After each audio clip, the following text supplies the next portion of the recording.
Race 9 then at Sha Tin on Sunday, second last on the programme. It's the last of the Class 3s. It's over the 1,200 metres with 12 of them heading to post, headed by Temple of Heaven. First up for the season, fourth last his start back in June behind E-Star. Sunset Watch has made the stable transfer now with Francis Lloyd. Winning Dreamer unbeaten in 2 starts last season for Frankie Lloyd, from the 1,000 to the 1,200 now. California Gung Ho probably rolled forward despite drawing barrier number 11. E-Star won on his final start, course and distance last campaign. First up for the season, Pinghai Bravo, Morera and Size. Telecom Puma, he's first up for the season as well, but Sunny Lad's had one start up, massive prize behind Metro Warrior over the 1,000.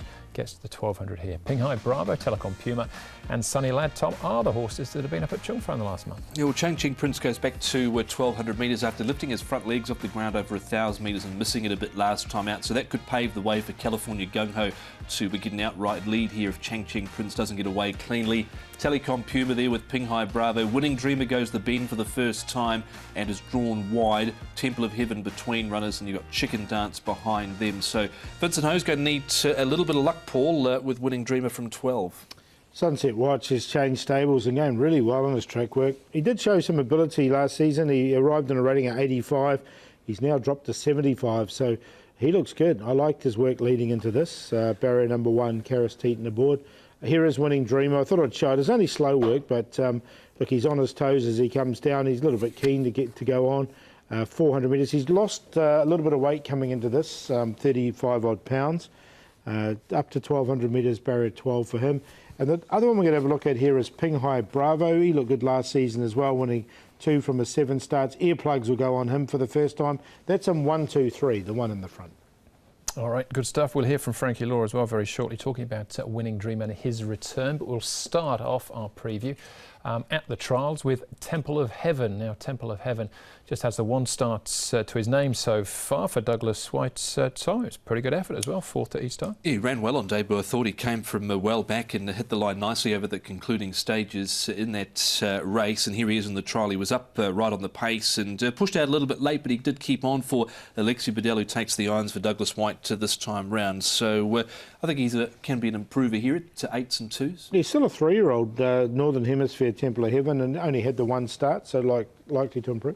What about Super Commander? Paul was going about it at big prices last year, and Pinghai Bravo probably be a little bit short of the market than him. Yeah, look, he was pushed out a little bit, wasn't he, Super Commander? So, look, I'll just keep an eye on him. I haven't got him in the numbers, or Pinghai Bravo, but I didn't mind this horse last year, Pinghai Bravo. He's quite forward. He was placed fresh up last season as well. So from barrier 4, he's going to be in the market. Super Commander's been gelded. Pinghai Bravo's got the earmuffs on, trialled there on that wet or weather surface. I thought he got to the line quite nicely on that occasion there. So Joe Morera, John Size, nicely drawn. I think he can figure. All right. Winning Dreamer, there was a bit of buzz about this horse last season. He's unbeaten in 2 starts down the straight. Let's find out how he summered with trainer Frankie Law. Winning Dreamer, Frankie, 2 from 2. Can he keep on winning this weekend? I hope so, but only because it's first time 1,200, and then he got the outside draw 12, and but in the morning he looks good, and last season he still looked like a little bit baby fat, and this season he looks much better, and you can see more muscle on the horse. So to see. Why have you decided to start over 1,200 metres for the start of the season with him, Frankie? I think after last season. I talked to Vincent. He said we need to think about maybe he's the time to just try 1,200. And you've spoken about Vincent, you've spoken about that wide draw. What will you be telling Vincent?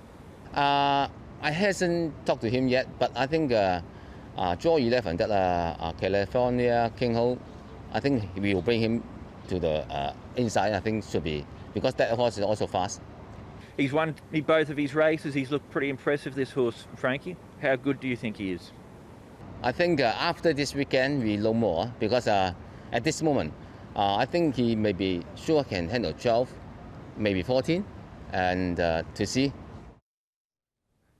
He's a very exciting horse, Winning Dreamer. Lost some baby fat through the off-season and looking to follow California Gung Ho across to the rail.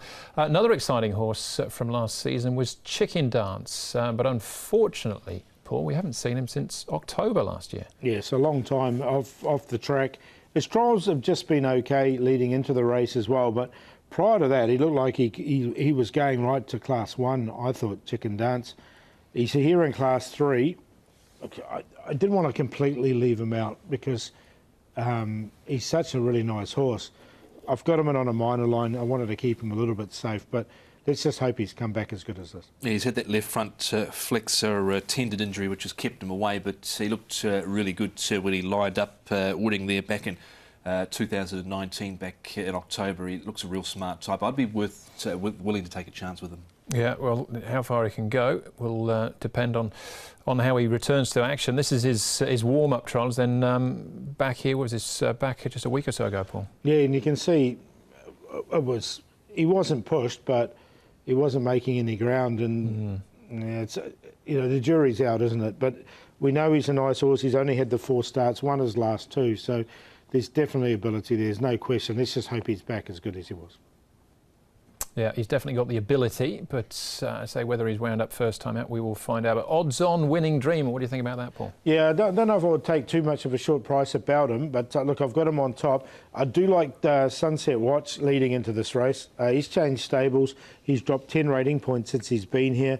He's got Karis Teeton, who's in form from barrier number 1, so a lot of positives around Sunset Watch. 16 and 3.8, he's the bet at that price, but he's my second selection. E-Star, he won at the back end of last start. He's worked well coming into this. Blake Shin from barrier number 6, got him in a third. And then, look, I put Chicken Dance in front of Penghai Bravo. Penghai Bravo is obviously a really good chance as well, but I wanted to keep Chicken Dance a little bit safe there, just in case he comes and blows them away. But he's in there for 4th. 4, 2, 8 and 7 in the end, Tom. I'll take the cue 4 Winning Dreamer and 7 Chicken Dance, but I think Winning Dreamer can win. I wouldn't be rushing into the 1.7 from gate 12 over the 1,200 metres, but look, I think he can win at Winning Dreamer and keep his record unblemished. Chicken Dance in for second. Penghai Bravo, I think he can run some sort of race. He has run well in the past first up, and Sunset Watch was the other one I threw in with the stable change now from Deniship to Francis Loy. Has trialled nicely coming into this. So 4, 7, 9 and 2. If you're keen on shorties, then I think Winning Dreamer can be one for you. Yeah, I think if you take the price out of it, Winning Dreamer is the most likely winner. It's a very exciting prospect, but looking at those prices in front of me now, E-Star makes most appeal at nearly 30 to 1. All right, that's race number 9. One more race to go, race number 10 plus all the best bets. That comes up next.